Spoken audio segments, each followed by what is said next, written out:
A garota do beco. Olá, Ana, tudo bem? Primeiramente, gostaria de dizer que eu adoro o seu canal. Eu simplesmente consegui viciar minha mãe e a minha avó em você. Enfim, todas nós adoramos ouvir você contando relatos. Muito obrigada. O meu nome é Fulana, mas sei que me chamará de Fulana. Esse é o primeiro relato que escrevo. Tenho 23 anos e sou de Minas Gerais. Tá. E todos os nomes estão trocados. O relato que vou contar aconteceu comigo e com mais alguns amigos de infância. Naquela época eu tinha por volta de 10 anos. Eu era a mais jovem do grupo. Naquele dia estávamos em 4. Eu, João, José e Maria. Sendo que Maria é ainda, né? Ela tá viva, a mais velha. Era noite, eu não lembro a hora ou o dia da semana, mas era comum nós, crianças, brincarmos até tarde, pois todos nós morávamos em um beco que continha um portão. Esse portão é o único meio de entrar nesse beco. O mesmo, quando aberto, emite um som alto e constante, muito irritante, aliás. Assim, se alguém esquecer de fechar, provavelmente outra pessoa irá escutar e, para manter a segurança, irá até o portão e irá fechá-lo. É um beco de família. Todos que moram lá se conhecem há anos. A maioria das casas são próprias e todas geminadas. O bairro, naquela época, não era tão movimentado como hoje em dia. Então, à noite, tudo se acalmava e a rua parecia estar morta. Quase sem carros, sem pessoas caminhando, o comércio encerrava cedo. E, como disse, com o portão fechado, nossos pais nos deixavam brincar até tarde. Era um dia normal. Depois de encerrar algumas brincadeiras, todos estavam com sede. Eu lembro que o João, o segundo mais velho, ofereceu para dar água a todos nós, porque a casa dele era menor, de um único andar, e a cozinha era próxima à entrada da casa. Então era só a gente entrar e pegar água. Foi exatamente o que fizemos. Entramos e bebemos água rapidamente, porque já queríamos voltar a brincar novamente. E assim que saímos da casa do João, nos deparamos com uma garota. Ela estava extremamente bem arrumada. Usava um vestido preto com detalhes brancos, meia calça escura e um sapato negro que chegava a brilhar de tão bem polido. Muito obrigada, amor, muito obrigada. Deixa só, né, que eu tenho que mostrar aqui as águas que o Matheus me traz. Olha aqui. Olha aqui. Tá, aqui, ó, um copo de chopp, sei lá, cerveja. Weltenburger. Tem hambúrguer. Weltenburger. Cluster. Não sei o que é. Tem água. Muito obrigada, amor. Muito chique. Muito chique. Vamos lá, continuando. Então, essa menina estava extremamente bem arrumada, com vestido preto com detalhes brancos, meia calça escura e um sapato negro que chegava a brilhar de tão bem polido. Acho lindo. Sapato de verniz. Era uma criança linda. Tinha pele clara e cabelo castanho, volumoso. Eu consigo lembrar em detalhes, porque eu realmente a achei muito bonita e queria até ser como ela. Com aquele cabelo estranho, grandioso, diferente do meu, que é escorrido e sem graça. Todos nós paramos congelados diante da garota, que estava de pé na frente de um poste de luz. O mesmo fica em frente à casa de um de nossos amigos. Esse poste fica em frente à casa de um de nossos amigos, que naquela noite não pôde brincar conosco. A casa dele estava toda escura. Provavelmente eles já estavam dormindo. Ela não se escondia, ela estava lá, de pé, nos encarando de volta. Era estranho aquela garota estar lá. Não ouvimos o portão ser aberto e nem ouvimos ela chegar. Mas, como eu era criança, não prestei atenção nesses detalhes a princípio. João a questionou se estava na casa do Mauro, o nosso amigo que não pôde brincar com a gente aquela noite, já que ela estava de pé diante da casa dele, né? A garota negou com a cabeça lentamente, sem dizer uma palavra. Vitório trombou. Tá tudo bem. Bom, ela negou com a cabeça lentamente, sem dizer uma palavra. Daí Maria perguntou se ela estava na casa da dona Ana, que era vizinha do Mauro. E novamente a garota negou com a cabeça, sem nos proferir uma palavra. Maria começou a listar as pessoas que moram no beco para tentar descobrir de que casa aquela menina veio, já que era tarde para uma garota perambular sozinha pelas ruas. Mas aquela menina negou, ainda sem dizer uma palavra sequer. Meus amigos pareciam assustados, mas eu não estava. Aquela garotinha poderia ter a mesma idade que eu, ou seja, eu poderia ter uma amiga, coisa que eu não tinha, porque a Maria devia ter lá por seus 14 anos, e na escola eu sempre fui meio sozinha. Logo eu a chamei para brincar, tipo, então vamos brincar, né? Nisso, um dos garotos me agarrou pelo braço e todos nós corremos para a casa do João. Ele fechou a porta e disse: "Você tá doida?" Eu fiquei sem entender por um momento e o João continuou: "Aquela menina esquisita, parece um fantasma." Maria não disse nada, apenas voltou para o beco e todos nós a seguimos. A garota havia sumido. Nós corremos até o portão, o abrimos e olhamos em volta. A rua estava deserta. Nunca mais vimos aquela garota. Depois disso, nós encerramos a brincadeira e cada um voltou para sua casa. Quando eu cheguei em casa, eu contei tudo para minha família, que, resumindo, era minha mãe, minha avó e a minha tia-avó. Elas acreditaram em mim, porque já presenciaram coisas estranhas também. Mesmo assim, disseram que seria interessante perguntarmos às pessoas do beco se elas receberam alguma visita. E foi o que fizemos. No dia seguinte, depois de contar tudo ao Mauro, nós fomos de casa em casa, perguntando sobre a garota de ontem à noite. Ninguém no beco havia recebido visita, muito menos para passar a noite lá. A descrição da garota não deu em nada. Ninguém do beco a conhecia. Nós, crianças, ficamos encucados com a garota misteriosa por semanas.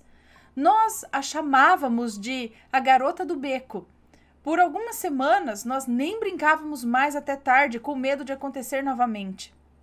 Com o tempo, Maria e João se tornaram adolescentes, perdendo o interesse em brincar.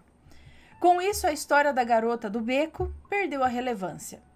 Ninguém mais deu importância ao ocorrido, parece que esqueceram dela. Às vezes eu me pego pensando como uma criança como ela, bem vestida, poderia andar à noite sozinha. Ela não conhecia ninguém no beco e ninguém do beco a conhecia. Eu acho até hoje algo estranho, mas eu gosto de pensar que o mistério que a circunda é o que deixa interessante. Talvez um dia eu descubra quem ela é. Depois desse ocorrido, aconteceu somente mais uma coisa estranha comigo. Uma coisa que me deixa arrepiada só de lembrar. E essa história fica para um próximo relato. Obrigada pela atenção e beijos! Beijos para você, muito obrigada. Provavelmente um fantasma, então, né? Pode ser, acredito que pode ser. E aí, será? Ou uma menina de outra dimensão? Vamos dar beijo aqui no pessoal.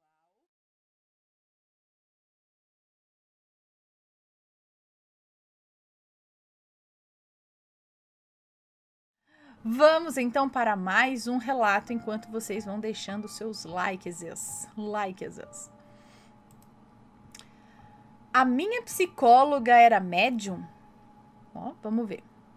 Olá, Ana e Assombrados, tudo bem? Me chamo Fulana, sou de Portugal e acompanho o teu canal há muitos anos. Tenho 16 anos e já cheguei a enviar alguns relatos. E os nomes já estão trocados. Que legal, muito obrigada. Para o início de tudo, no verão de 2021, comecei a ter indícios de depressão. A minha mãe, preocupada, procurou uma psicóloga. Então a minha prima propôs que eu fosse a uma psicóloga que vou chamar aqui de Kátia. A propósito, fiquei sabendo após o relato que vou contar que ela também foi psicóloga da minha melhor amiga. Kátia era uma senhora de 50 anos, que eu achei muito parecida com a médium de Insidious. A minha mãe marcou uma consulta e nós fomos. Ana, eu sempre fui uma pessoa muito sensitiva, desde bem bebezinha. Desde bem bebezinho, os meus pais contam histórias de pessoas que eu via e começava a chorar sem qualquer motivo. Quando cheguei ao consultório e olhei para a cara da Kátia, ela me passou uma energia tão positiva, tão boa, que parecia que eu estava nas nuvens. A minha mãe entrou comigo e quando nos sentamos na cadeira, ainda nem tínhamos aberto a boca, Kátia olhou para minha mãe e disse tudo sobre ela. Que ela tinha uma energia muito boa, mas que deixava as pessoas se apoderarem dela para tudo. Que ela tinha de deixar de ser tão bondosa e começar a gostar mais de si do que dos outros. E muitas coisas mais. Realmente, Ana, minha mãe tem muita luz própria e é a pessoa com o melhor coração que eu conheci na vida. E, infelizmente, já houve muita gente que se apoderou disso para o seu próprio privilégio, né? Se aproveitou de minha mãe por conta da bondade dela. Quando ela olhou para mim, ela disse que eu era uma menina com uma alma muito antiga e que tinha muito conhecimento que já tinha trazido comigo de vidas passadas. Disse que eu e minha mãe tínhamos papéis invertidos. No caso, eu era a mãe e a minha mãe a filha. Olha, Ana, eu saí de lá de boca aberta e fiquei me perguntando, como é que ela sabia aquilo tudo de nós? Se nós nunca tínhamos ido lá e nem tínhamos dito nada. Passados uns meses, resolvi ir lá de novo, confrontá-la, né? Perguntar como que ela sabia. E perguntei na cara mesmo se ela era médium ou mexia com alguma coisa que aos olhos humanos não fosse deste mundo. Sim, eu sou muito direta. E ela disse que ela era só uma cristã e que tudo o que disse na consulta passada não saiu da mente dela. Foi o universo que fez com que ela dissesse tudo aquilo. Após essa explicação, ela me pediu para lhe dar um abraço e começou a chorar. Sim, Ana, ela começou a chorar. Eu fiquei preocupada e perguntei se estava acontecendo alguma coisa. E ela só disse que estava grata ao universo por me ter ali. Falei com ela, porque afinal de contas ela era psicóloga, né? E o propósito de ir lá era para desabafar. Após essa consulta, não fui capaz de voltar. Não, o papai tá lá na sala. Oi. Que mamãe tá? Mamãe tá trabalhando. Fecha a porta, meu amor. Não, ela tá lá na sala. Fecha a porta, por favor. Criança desgovernada. Pera aí, vou fechar a porta. Você achou?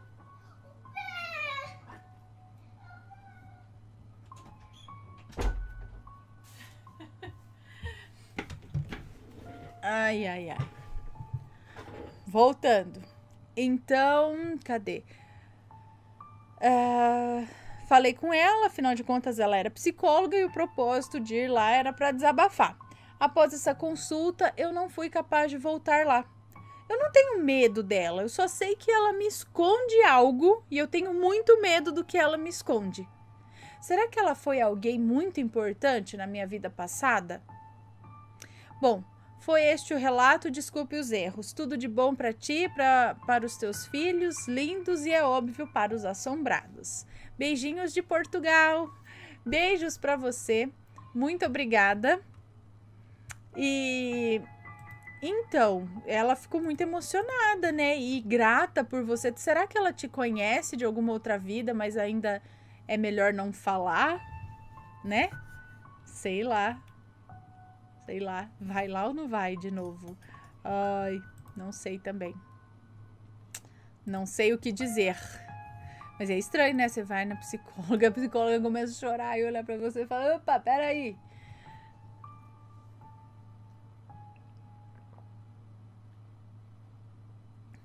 Não era para ser o contrário? Bom.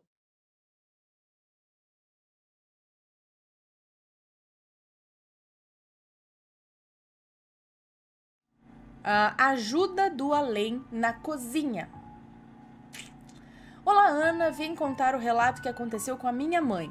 Um dos muitos, pois ela tem mediunidade e muitas coisas acontecem com ela. Inclusive, já enviei um relato dela que foi lido por você numa quaresma. O relato se passou alguns anos atrás. O meu avô materno, portador de uma mediunidade fortíssima, tinha até o dom da cura através de passe. Ele fundou um centro espírita quando ainda era vivo, e nesse centro acontecem várias atividades relacionadas à caridade, onde a minha mãe e alguns de seus irmãos participam ativamente ajudando. Um desses trabalhos é um almoço para crianças de famílias carentes das redondezas do bairro. Ele acontece aos domingos e a minha mãe sempre comparece para ajudar na cozinha. Junto a ela sempre vai uma equipe de voluntários, geralmente uma equipe de 3 a 7 pessoas. Numa certa semana, a única pessoa que poderia comparecer para cozinhar era a minha mãe. De todas as pessoas que costumavam ir, todos tinham algum compromisso para o próximo domingo. A minha mãe se preocupou muito, afinal, era muita coisa para uma única pessoa cozinhar, servir sozinha, né? E chegou a indagar o meu avô sobre como ela faria, o que ela faria diante daquilo. Meu avô, muito tranquilo, apenas disse: "Fica tranquila, alguém deve aparecer para te ajudar." Minha mãe realmente não conseguiu mais ninguém que pudesse comparecer. Quando chegou o domingo, ela foi. Chegando lá, começou a cozinhar sozinha, quando de repente ela viu chegar uma mulher. Segundo ela, muito bonita, era magrinha, loira, branquinha, de olhos claros, que já chegou colocando a mão na massa. E a única palavra que ela trocou com a minha mãe a manhã toda, durante o trabalho, foi um simpático: "Oi, eu vim ajudar você." E nada mais. Apesar das tentativas da minha mãe de conversar, a moça apenas trabalhou e não disse mais nada. O que é bem estranho, né? Passar a manhã toda com alguém e não falar nada. Minha mãe disse que foi uma mão na roda. Terminaram o almoço, serviram e quando a minha mãe se deu conta, cadê a moça? Do mesmo jeito que ela chegou, ela também sumiu. Era impossível ser uma pessoa de carne e osso, Ana. O centro é localizado numa cidade pequena, onde todo mundo conhece todo mundo. Pelo menos de vista, né? E a minha mãe nunca tinha visto aquela mulher. A minha mãe depois tentou descrever a mulher para o pessoal que frequentava, se alguém sabia quem era a moça ou se alguém tinha chamado ela para ajudar, e ninguém conhecia, nem tinham falado nada para outras pessoas de fora para irem ajudar. Geralmente a minha mãe e seus irmãos conhecem os frequentadores dali e também os moradores do bairro. Minha mãe frequenta a casa vários dias para vários trabalhos diferentes. Após o acontecido, ela continuou frequentando e nunca mais viu nenhuma mulher nem parecida com aquela que a ajudou naquele dia. Ela diz que tem certeza que foi uma ajuda do plano espiritual naquele dia. Será? Ana, se você ler esse relato, eu vou ficar muito feliz e colocar para minha mãe ouvir. Atualmente, ai, que legal. Mas não tive essa... Espero que sim, fique com Deus, amo o trabalho de que vocês fazem no canal, todo dia eu assisto, que Deus abençoe sua família e todos assumam. Muito obrigada, um beijo pra você. Nossa, que legal, eu acredito sim que foi uma ajuda do além. Como ela tava lá se esforçando, mesmo que sozinha, pra fazer o negócio acontecer, e era uma causa muito legal, né, fazer um almoço bom aí para a criançada carente. Eu acho que como não tinha ninguém, teve uma ajudinha espiritual. Mesmo que ela fosse alguém de carne e osso, quais as chances? Onde que ela viu? De repente, sei lá, ela estava passando por lá e ela sentiu aquela coisa, vai ajudar. E não diga nada, só vá lá ajude a cozinhar, servir e vai embora, sabe? E aí, às vezes, é uma pessoa realmente de carne e osso, mas que foi mandada de alguma forma intuitiva ali para ajudar no momento. Vai saber. Assim é que os anjos trabalham também. Acho muito interessante.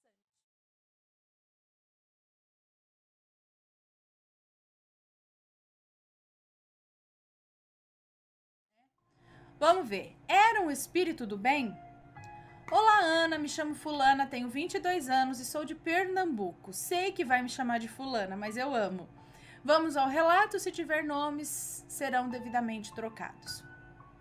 Desde quando eu nasci, que eu morava com a minha avó materna, ela era muito rígida comigo. Não me deixava brincar, nem sentar na calçada de casa com as minhas amigas. Eu só era livre para brincar quando eu ia para casa da minha mãe. Assim que dava 3 horas da tarde, eu já estava pronta para ir para casa da minha mãe todo dia. Ela trabalhava na prefeitura da cidade. Na casa dela eu brincava, jogava videogame com meu irmão, jogava DD Tanque no computador, é isso? E corria o dia todo com os meninos e com as meninas que tinha lá na rua. Só que quando dava 7 horas da noite, lá ia eu para minha prisão de novo. E era assim todo dia, até quando eu fiz 15 anos. Foi quando eu conheci meu primeiro namorado e marido. Eu queria muito namorar com ele. Ele foi até pedir a minha mãe para namorar comigo. Minha mãe disse que só ia deixar se a minha avó ou meu avô deixassem, pois eu morava com eles. Mas nenhum deixou. Então eu fui morar com a minha mãe. Aí eu comecei a namorar. Minha mãe deu 3 dias da semana pra gente escolher, pra ele poder ir lá em casa namorar. Durante a primeira semana que eu fui morar lá, tava tudo bem. Minha mãe saía para trabalhar de 6 da manhã às 6 da manhã e largava às 3 da tarde. E eu era encarregada de fazer as tarefas de casa. Ai de mim se não tivesse tudo do jeito que a minha mãe queria. Como ela saía cedo para trabalhar, ela dormia cedo também. Eu e meu irmão tínhamos horas para cada um ficar no computador. 1h30 para cada um. Tínhamos horas certas para ficar no computador. Como eu ia dormir cedo porque eu acordava de manhã para ir para a escola, o meu irmão aproveitava e ficava mexendo no computador a noite toda, porque ele estudava tarde. Guarde essa informação. Uma semana depois que eu já estava adaptada com a rotina na casa da minha mãe, em um certo dia, o dia foi normal, fui para a escola pela manhã e a minha mãe foi trabalhar à tarde. Meu irmão foi para a escola e eu fiquei para fazer as tarefas domésticas. Lavei os pratos, arrumei a casa e fui almoçar. Na sala da minha mãe tinha a entrada. Do lado da porta de entrada tinha a porta do quarto da minha mãe. E do lado da porta do quarto dela tinha a porta do meu quarto e do meu irmão de frente para a porta do quarto da minha mãe. Não, peraí. Do meu quarto e do meu irmão. E de frente para a porta do quarto da minha mãe ficava o sofá menor. E na frente da porta do meu quarto ficava o sofá maior, de frente pro sofá maior tinha a estante com a TV e o som. E eu estava almoçando no sofá maior, assistindo TV, quando de repente sai uma menina branca, de cabelos loiros e com um vestido branco. Tipo aqueles vestidos de época, sabe, Ana? E os olhos dela eram tipo cor de mel. Eu a vi saindo do quarto da minha mãe, de canto de olho. Quando eu me virei, imediatamente eu pulei para o outro sofá, mas ela não me olhava. Ela andava reto pelo corredor que separava os sofás das portas dos quartos. Ela ia em direção à cozinha. E no impulso eu fui atrás dela. E ela sumiu na porta do banheiro, na minha frente. Ana, eu fiquei pasma. Eu saí correndo da cozinha para o lado de fora da casa. E quando me acalmei, fui chamar minha amiga, que morava em cima da minha casa, para ficar conversando comigo até a hora da minha mãe chegar. Quando a minha mãe chegou, eu contei para ela, mas ela não acreditou em mim. Deixa quieto. Quando meu irmão chegou, era umas 5h20 da tarde, eu falei para ele e fiquei besta com o que ele me disse. Ele me falou que quando eu ia dormir de madrugada, como ele ficava jogando no computador, ele ouvia correntes sendo arrastadas. Ele ouvia passos como se alguém estivesse arrastando os chinelos. Quando ele colocava o fone de ouvido para conter o barulho, ele sentia ventos no pescoço, como se alguém estivesse respirando perto dele. No quarto tinha 2 puffs para sentar, sabe?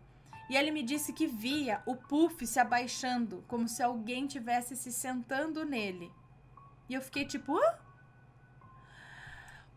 Nós fomos dizer isso para minha mãe. Fomos falar tudo isso. Então ela disse pra gente que alguns anos atrás tinha morrido uma senhora de idade por maus tratos no quarto em que a minha mãe dormia. Ana, eu não sei se isso tudo tá ligado. Se tá ligado à senhora que morreu lá ou à minha mudança, pois uns meses antes de mudar para casa da minha mãe, a minha avó disse estar dormindo quando de repente ela sentiu um peso em cima dela. Quando ela abriu os olhos, tinha uma coisa pequena, como um macaco preto de olhos vermelhos em cima dela. Ela disse que deu um tapa na criatura e clamou pelo sangue de Cristo. Ela disse que escutou quando a criatura caiu no chão, mas quando ela olhou, não tinha mais nada lá. Ela disse que a criatura estava querendo me fazer medo por eu ter a boca suja. Mas eu acho que se fosse isso, ela tinha ido para minha cama, né? Não para a cama da minha avó. Será que a criatura errou de cama? Não. Acho que ela foi para tua avó mesmo. A tua avó tá jogando a culpa para cima de você. Minha mãe hoje não mora mais na casa, pois era alugada. E ela afirma não ter visto nada por lá. Hoje eu tô no meu 2º casamento, tenho um filho lindo e uma família perfeita. E apesar dos altos e baixos, né? Mas que não passa por isso. Mas quem não passa por isso, não é mesmo? Um beijo, Ana e assombrados. Desculpa pelos erros. Obrigada por ler meu relato. Assim que der, mando mais. Pois tem muitos. Beijos. Um beijo para você. Muito obrigada. Então, não sei se tem relação com a casa, porque você viu uma menina e quem sofria maus tratos ali era uma senhora. Aí tem o...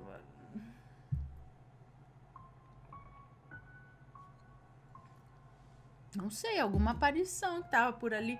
Não sei se toda aparição precisa ter uma justificativa, entendeu? Às vezes é só um espírito que tá passando, não sei.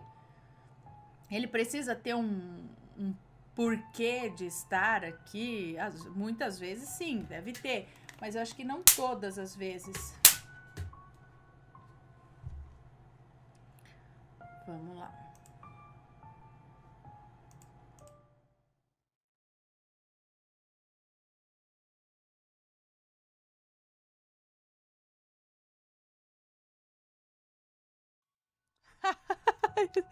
Peraí, esse aqui eu vou ter que ler.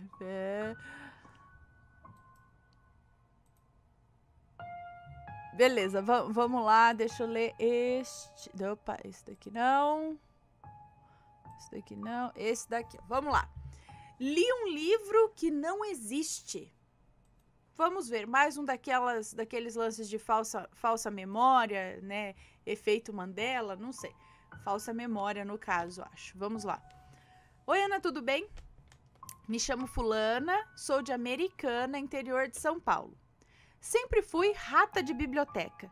E quando eu tinha meus 20 e poucos anos, estava em uma fase em que eu era apaixonada por livros de terror. Estava na minha melhor fase Stephen King. Certo dia, procurando nas prateleiras da biblioteca municipal, achei um livro dele com o título Rose Red. Era um livro super grosso, com mais de 800 páginas, bem do tipo... Era um livro super grosso, com mais de 800 páginas, bem do tipo que eu gosto mesmo. Mas que depressa eu emprestei o livro da biblioteca e mergulhei naquela leitura. Ele falava sobre uma casa assombrada, no melhor estilo mansão Winchester. Bom, tempos depois descobri que a história era baseada nesta mansão. Mas enfim, vamos voltar aqui para a história, para o relato, né? Devorei aquele livro rapidamente e o devolvi para a biblioteca. Algum tempo depois, ao ir até a videolocadora que tinha perto de casa, encontrei o filme com o mesmo nome, com roteiro escrito por Stephen King. Resolvi alugar o VHS, pois sempre gostei de comparar as histórias que possuem livro e filme. Era um filme enorme, 2 fitas de vídeo, dando quase 4 horas de filme. Da metade do filme para frente, a história teve um curso diferente, mas até então fizeram isso com muitos filmes baseados em livros. Alguns anos se passaram, e em um momento saudosista, resolvi ir até a biblioteca novamente e emprestar o mesmo livro. A minha surpresa veio quando a atendente não encontrou o registro dele. Procurou em todo tipo de arquivo, e aparentemente esse livro nunca esteve no acervo. Como nesse meio tempo, entre meu primeiro contato com o dito livro e a segunda vez que o procurei, houve uma tempestade que estragou o teto de algumas salas da biblioteca e tal, que estava provisoriamente instalada em um outro prédio, vários títulos foram danificados. Pensei que poderia ser esse o caso. E não contente com o fato de não tê-lo mais disponível, resolvi procurar na internet para comprar o livro. Daí é que a coisa ficou interessante. Essa história foi escrita por Stephen King com a finalidade de ser o roteiro do filme, que foi lançado como série nos Estados Unidos. Nunca houve um livro publicado, nem vazamento do roteiro. Nunca houve uma versão disponibilizada para leitura. E o final do livro que li era diferente do que foi contado no filme. Eu tenho certeza absoluta que eu emprestei esse livro da biblioteca. Infelizmente, os registros de empréstimo da biblioteca eram manuais e se perderam com o tempo. Quem sabe um dia eu descubra de onde veio esse livro. Beijos para você. Muito sucesso com o cara. Aqui? Aham. Então já. Só que pra mim parece travado ainda. Vai atualizar, eu já vejo aqui, peraí.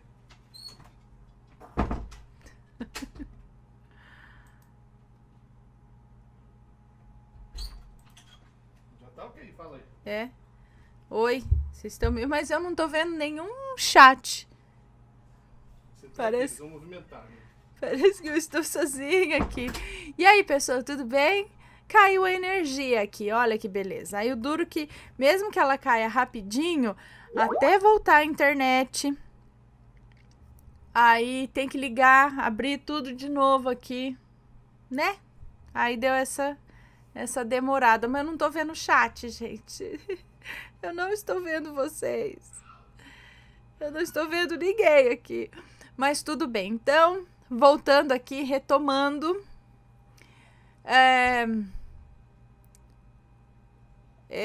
O que eu tava falando? Tava falando do livro que ela leu e que não estava lá. Né? Não tinha o livro. Então, o livro nunca existiu. Existiu um roteiro para o filme, mas o livro publicado nunca existiu. Como que aquele livro estaria lá? Será que em outra dimensão ele virou um livro publicado? E nesta não, e aí ela acabou passando lá sem querer e pegou o livro de outra dimensão e tal. Lembra de um relato de um cara que viu uma revista de uma mulher na banca, e aí ele viu a revista na banca, depois ele pensou, falou, eu vou comprar, né? Aí ele voltou para comprar, sei lá, e não existia essa revista, ele pesquisou e depois de, acho que tempos depois, ele viu que essa moça nunca tinha posado para essa revista. E aí ele falou, então, o que aconteceu? E tem também de livro, de pessoas que leram livros. Tem uma do livro, acho que do Crepúsculo, daquela série Crepúsculo, sei lá. Tinha um outro, eu acho que é disso, que ela leu também tudo e diz que não existe o livro também, mais ou menos a mesma história desse.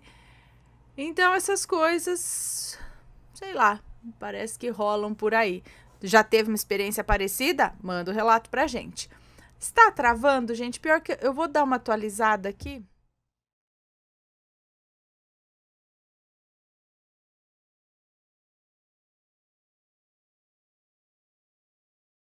Bom, deixa eu contar mais relatos então.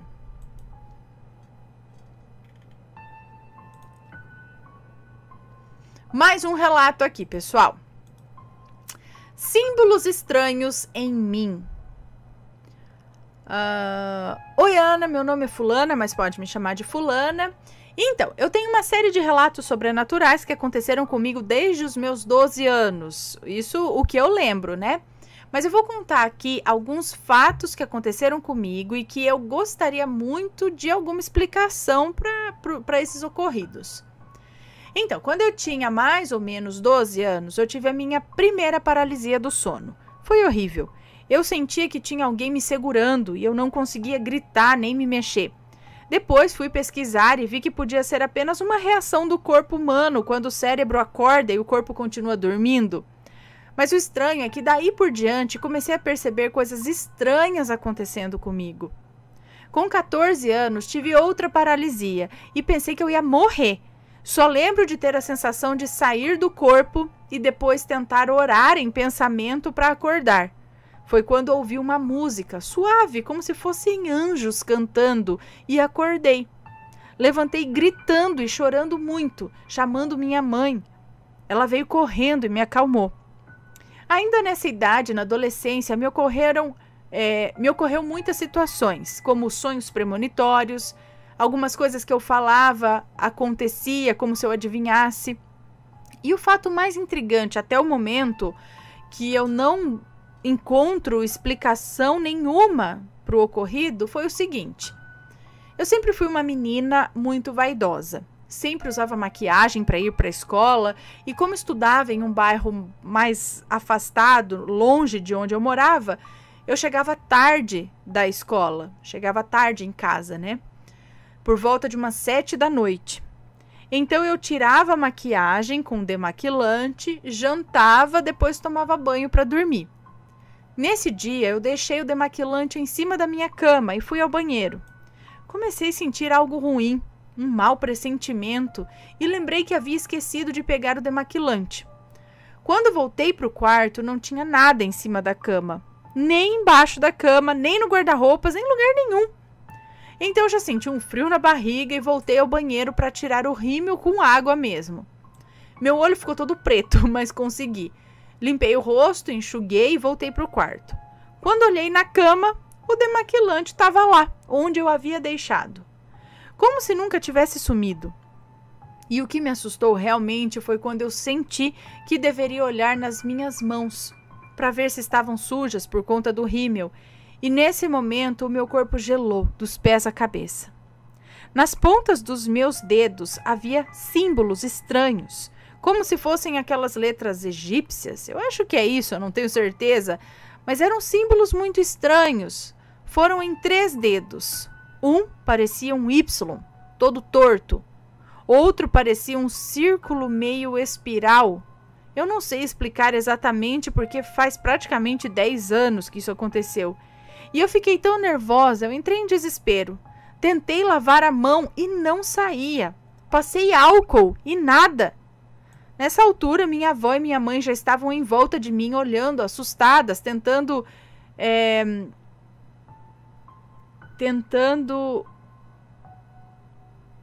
não sei o que, a minha mão e nada. Ana, os símbolos pareciam que vinham de dentro da minha mão. Era como se fossem desenhados pelas minhas veias. Eu lembro que minha avó falou para eu fechar o olho e orar, e assim eu fiz. Quando pedi para Deus para me tirar aquilo, e eu abri os olhos, e aquilo foi sumindo sozinho, aos poucos desaparecendo. E depois disso nunca mais eu vi coisa igual. Mas aconteceram muitas outras coisas sobrenaturais, e isso com certeza. Enfim, alguém sabe me dizer o que foi aquilo? O que foi que aconteceu comigo? Eu já procurei na internet, mas eu não achei nada igual. Obrigada, Ana, por ler o meu relato. Não sei se ficou muito bom ou compreensível, mas tudo o que falei aqui realmente aconteceu e me intriga até hoje. Um beijo para você, muito obrigada. Então, teria que ver quais eram os símbolos, né? Se tivesse tirado foto, alguma coisa no momento, mas Às vezes, né, na hora do desespero, do susto, não se pensa nisso. Mas é estranho, porque a gente pensa que pode ser mancha do rímel, alguma coisa assim, né? Que ficou nas mãos, mas se passando álcool, tudo, nada tirava aquilo.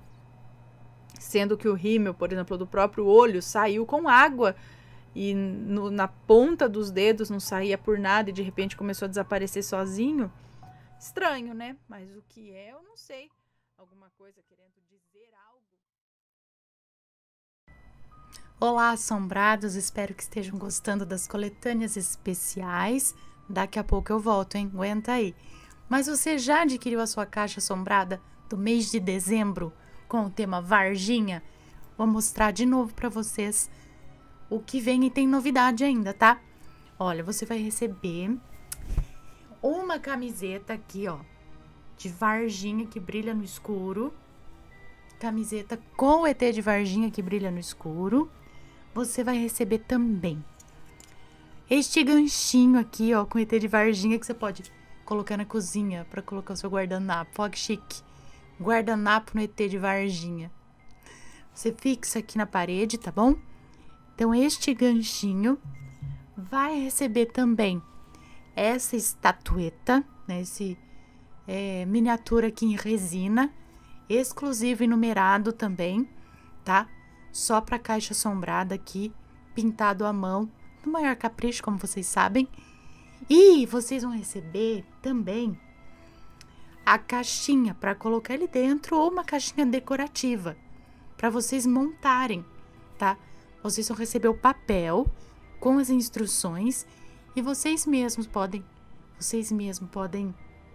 recortar e montar a caixinha.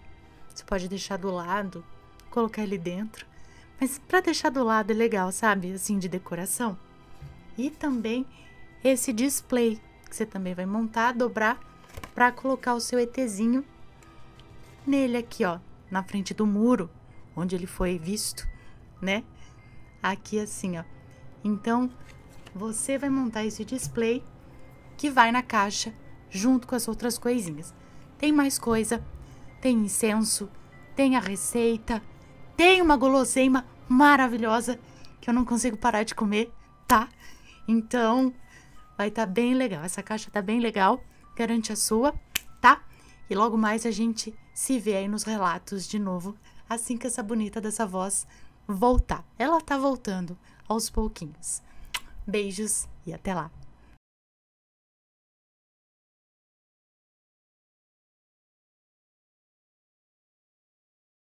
Belezinha, agora sim, vamos ao primeiro relato da noite. É um relato longo. E vamos lá, este. Seria eu uma maledite? Eita, mais uma? Vamos ver, será ou não? Não sei. Olá, Ana, descobri o seu canal durante o Level 5 do lockdown e desde então não paro de assistir. Segue o meu relato e os nomes estão devidamente trocados. Muito obrigada. Meu nome é Fulana, tenho 42 anos, filha de mãe solteira e morando no interior do Nordeste brasileiro. Eu tive uma infância marcada por muita dor e sofrimento. Dor física, por ser agredida fisicamente pela minha mãe, e sofrimento, por ser amaldiçoada por ela todas as vezes que ela acordava com raiva de mim. Meu Deus. As agressões físicas poderiam ser consideradas verdadeiras sessões de tortura que me deixavam o corpo todo marcado, todo cheio de hematomas por dias. Ela também me amaldiçoava, dizendo que eu nunca teria paz nem felicidade na vida e que eu seria amaldiçoada da parte de Deus e da Virgem Maria. Gente, a pessoa faz isso e ainda põe o nome de Deus no meio. Então, eu faço. Não tem problema, tem alguma coisa aí. Bom, e aí que eu ia ser amaldiçoada ainda por parte de Deus e da Virgem Maria. E que quando eu crescesse, eu seria uma das piores prostitutas. Olha só. Gente do céu, olha o que você fala pro filho, isso. Você fala isso pro filho. Olha. Bom, todas essas coisas começaram a acontecer quando eu tinha uns 8 anos de idade. E isso se estendeu por muitos anos.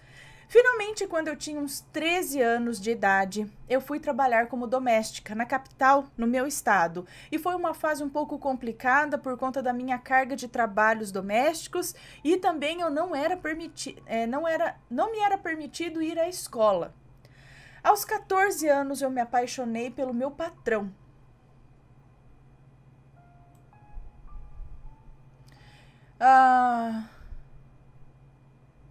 Tá, isso durou 3 anos até que todo mundo ficou sabendo devido a um diário que eu escrevia e que eu contava detalhes. Então, já com 17 anos, voltei para casa da minha mãe e todo o inferno começou novamente. Eu era espancada. Veja, ó, mais um caso onde praticamente uma menina vê num homem, mas olha o que ela passa em casa. Lembra daquele outro relato? Né? Ou seja, dependendo do... Bom, agressão em casa, não sei o que, aí ela, sei lá, vê numa pessoa aí adulta algo... Nossa, essa pessoa é boa, tô apaixonada, sabe?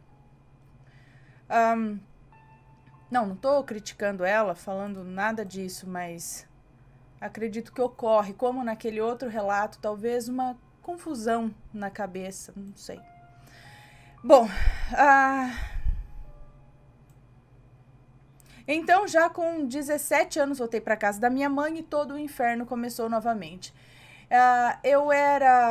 Eu apanhava e dessa vez eu ainda era mais humilhada ainda porque eu tinha me envolvido com um homem casado e que foi o meu patrão.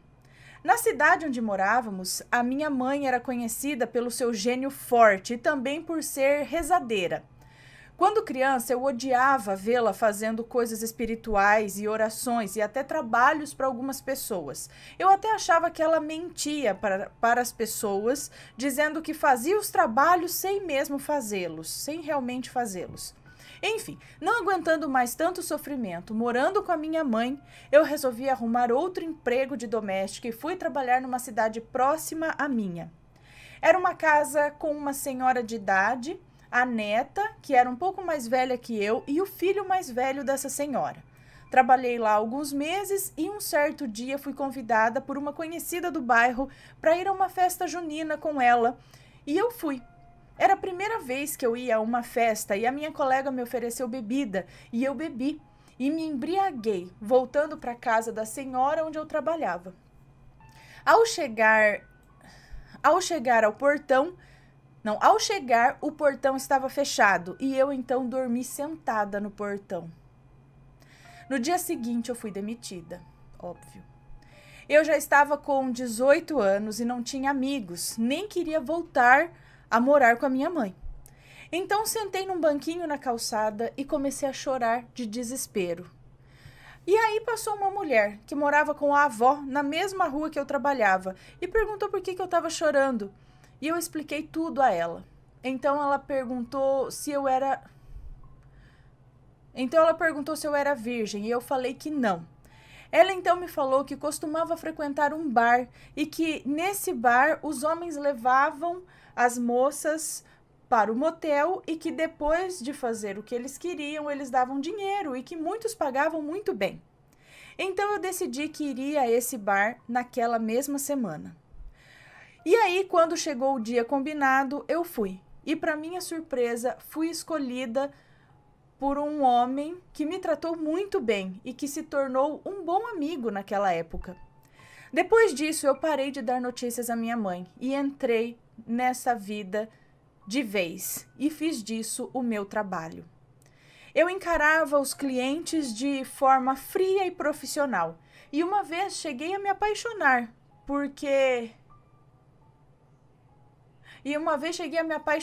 por um deles, acredito, mas ele era casado e não deu certo, obviamente. Passaram-se os anos, muitas coisas aconteceram. Olha lá, o que a mãe falou aconteceu, tá vendo a profecia de uma mãe? Bom, passaram-se os anos, muitas coisas aconteceram. Viajei algumas cidades do Nordeste, frequentando algumas casas e até boates.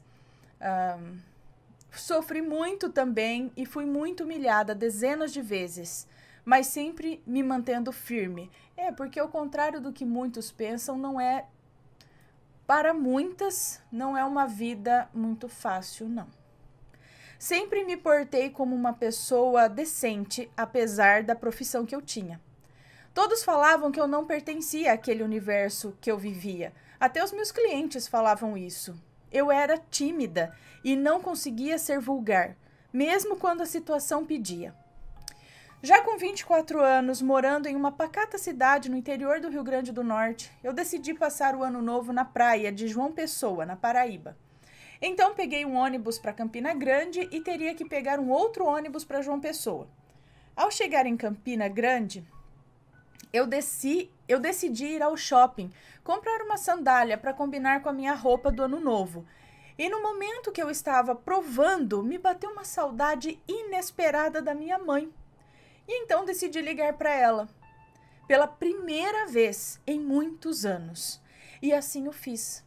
Liguei para o orelhão perto da casa da minha mãe e, para minha surpresa, a minha tia, irmã da minha mãe, foi quem atendeu e disse que a minha mãe estava muito doente e que só falava em me ver. Olha lá. Na mesma hora, eu voltei para a rodoviária e comprei uma passagem para a cidade do interior onde ela morava e onde eu já havia sofrido tanto. Quando eu cheguei na casa dela, a encontrei muito magra e não demorou muito para ela me chamar num canto e dizer que estava com câncer e que o médico havia dado a ela 3 meses de vida. Eu fiquei triste por ela. Eu vi toda a pobreza e a miséria que ela vivia e decidi alugar uma casinha melhor para ela poder ficar mais confortável. Morei a minha infância toda com ela em um lugar chamado Tal. Esse lugar era usado para abater os animais, mas pararam de usar e lá minha mãe se instalou comigo e com o meu irmão, que na época tinha uns 3 anos e eu uns 9 anos. Ela passou a vida toda morando lá e o prefeito nunca deu para ela uma casinha sequer. Éramos extremamente pobres de dinheiro e de amor. Então, eu a tirei de lá e a coloquei numa bonita casinha de aluguel no centro da cidade e ela ficou lá até o desencarne, que aconteceu uns 8 meses depois. Durante o período de doença, eu paguei tudo o que pude pagar para ela, além do aluguel. Fui ao enterro dela e à missa de 30 dias... 30? E depois nunca mais voltei lá. Passaram-se alguns meses e uma noite eu estava na janela da boate em que eu trabalhava, já havia uns 3 anos que eu trabalhava lá. Eu estava com uma amiga e vi chegar um carro branco e desceram 2 homens. E no momento eu pensei, este homem vai ser o meu... Desceram 2 homens e no momento eu pensei, esse homem vai ser meu. E olhei fixamente para ele como se estivesse hipnotizada. Enfim, eles entraram no estabelecimento e sentaram-se à mesa, como todos ali faziam. Eu olhei para minha amiga e falei, vamos lá? Eu geralmente nunca me aproximava do cliente sem ele chamar, pois eu tinha medo de levar um fora. A minha amiga saiu à minha frente e sentou ao lado do homem que eu havia olhado. Então eu respeitei e não ia disputar ele com ela, até mesmo porque ela era muito bonita, muito chique. Eu era só uma baixinha magrela e meio sem graça, e com aquela típica cara de pobre. Ai, gente. Depois de uns 5 minutos, o rapaz que eu havia sentado próximo se mostrou muito mal educado. Então eu falei para ele que eu ia apresentar uma amiga para ele que ele conversasse, e eu iria me retirar. Então ele falou que não. Ele disse...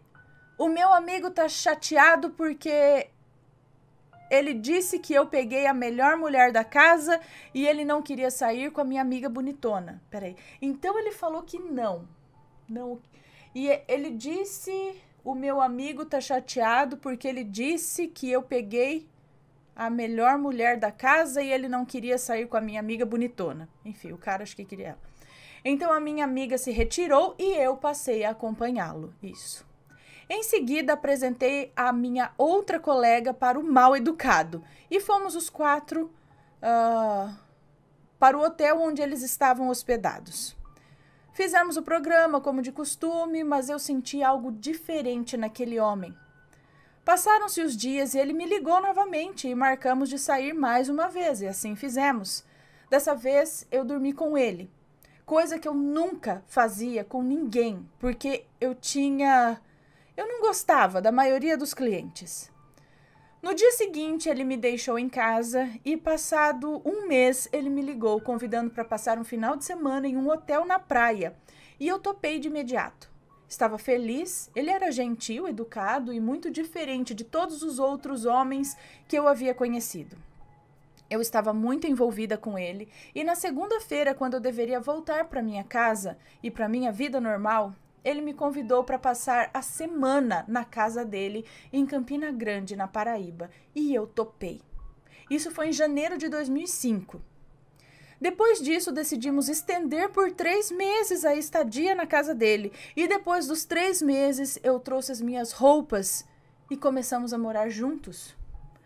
Um ano depois, nós viajamos para outro país e nos casamos 2 dias depois que chegamos. Sim, ele arrumou o juiz de paz e ele nos casou no hotel onde estávamos hospedados. Foi tipo um casamento surpresa. Passados uns 6 meses de casados, ele decidiu voltar para esse país. Ele é holandês e tem também... acho que não tem problema falar, né? É na África do Sul.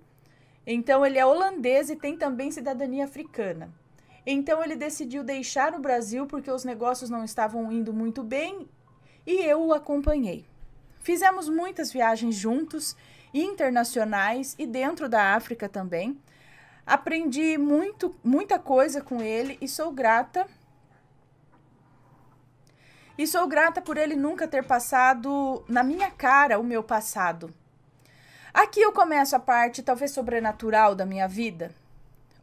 Hoje, 14 de abril de 2021, ainda casada com meu marido, mas infeliz e fazendo coisas que às vezes me pergunto por que de estar fazendo isso.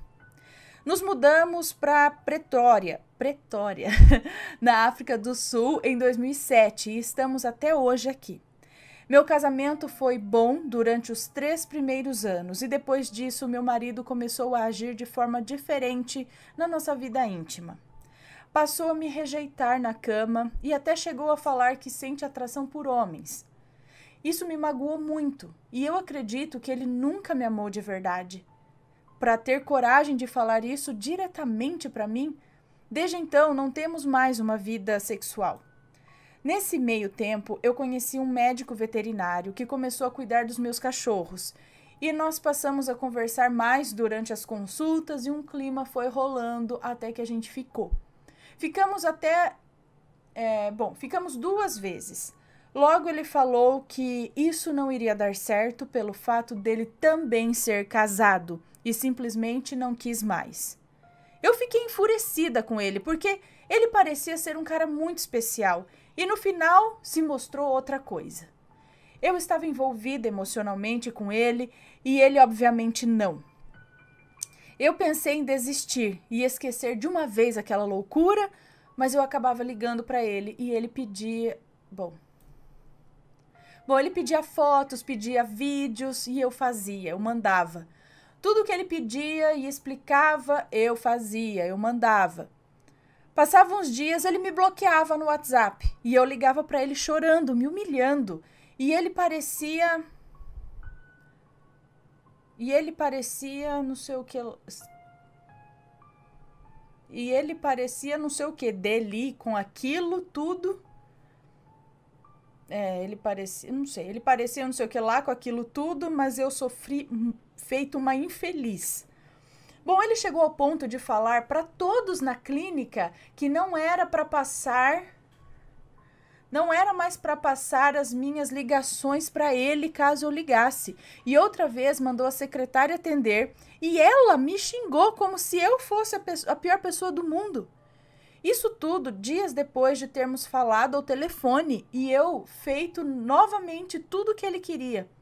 Então, já vai fazer 2 anos que isso tudo começou.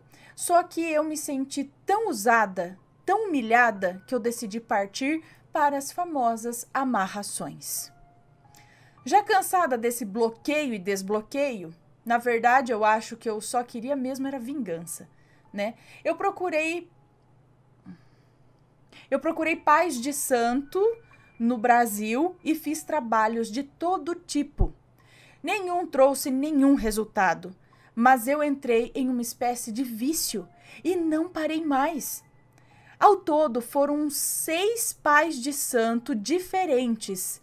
Eu não sei se os trabalhos realmente foram feitos, pois não tive nenhum resultado que pudesse provar.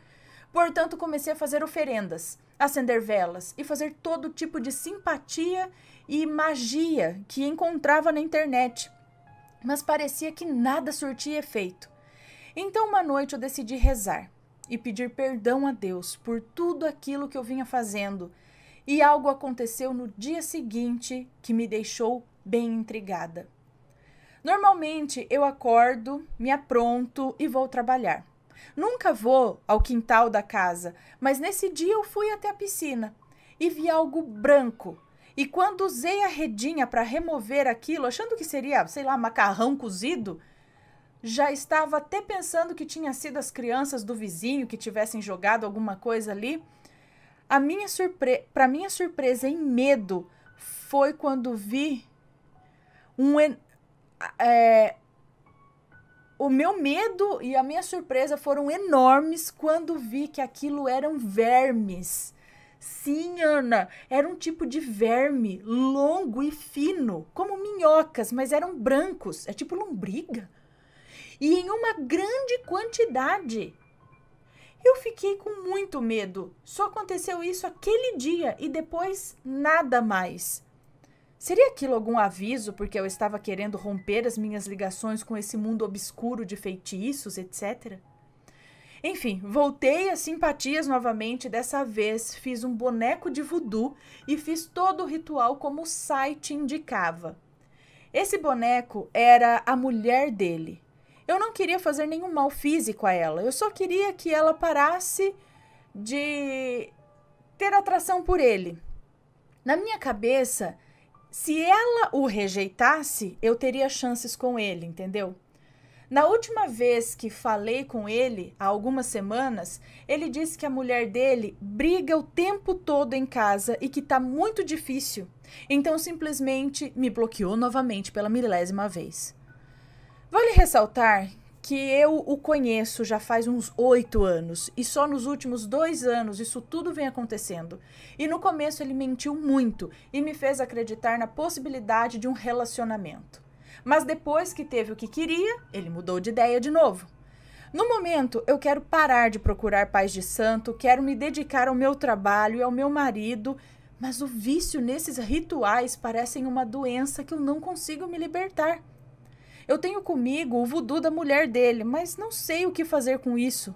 Eu tenho medo de queimar ou jogar fora e algo ruim acontecer com ela. Eu não quero fazer mal à esposa dele.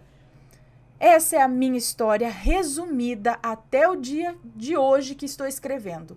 Sei que não tem nada de muito sobrenatural, mas é um resumo da minha vida. Às vezes eu me pergunto se a minha mãe estava certa quando ela falava que eu nunca teria paz nem sossego na minha vida e que eu não seria feliz. Acho que ela fez uma boa previsão. Acredito que maledites são criadas por homens canalhas que muitas vezes se aproveitam da fragilidade de uma mulher e conquistam até conseguir o que querem e depois a humilham e jogam fora. Ele foi amigo, ele foi ouvinte e até me aconselhava muitas vezes. Depois que me teve, me humilhou e eu só quis me vingar. Seria eu uma maledite? Aninha querida, espero que você tenha paciência para ler esse textão e eu ficaria extremamente feliz de ouvi-lo na sua linda voz. Parabéns pelo trabalho sério que você faz. Adoro você e todas as noites fico catando relatos para ouvir, pois acho que já assisti todos. Fica na paz e beijos da África do Sul. Um beijo para você, muito obrigada. Sim, essa é uma forma de criar maledite que eu falo, viu, meninos? Mas o seguinte, o que a sua mãe disse para você não é Não, eu acredito que não é uma previsão. Nossa, estou vendo que ela não vai ser feliz, que ela vai ser uma prostituta, o quê? Mas talvez toda essa carga, essa energia e ela falar aquilo para você, meio que aquilo incutiu na sua mente. E talvez você acredite que você está começando, ou já há muito tempo acredita, que é tudo uma porcaria mesmo na sua vida, que tudo sempre dá errado, que você foi para essa vida e não sei o quê. Mas não, você tem que... Esquece esse cara, esquece. Realmente, segue essa vida ou vai procurar talvez um tratamento psicológico para você se libertar dessas amarras que a vida te colocou, que sua mãe te colocou lá na infância, tá? Porque você tem toda a chance ainda de seguir em frente, mas deixa essas coisas, essas âncoras, esses pesos que não permitem que você siga pra frente, como esses relacionamentos com esses caras, sabe?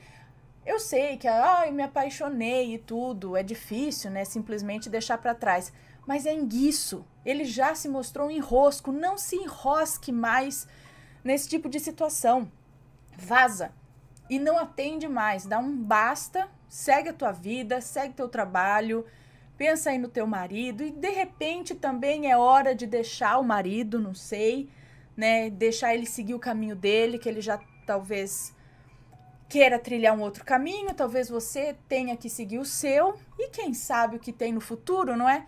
Mas desvie das encrencas, é possível.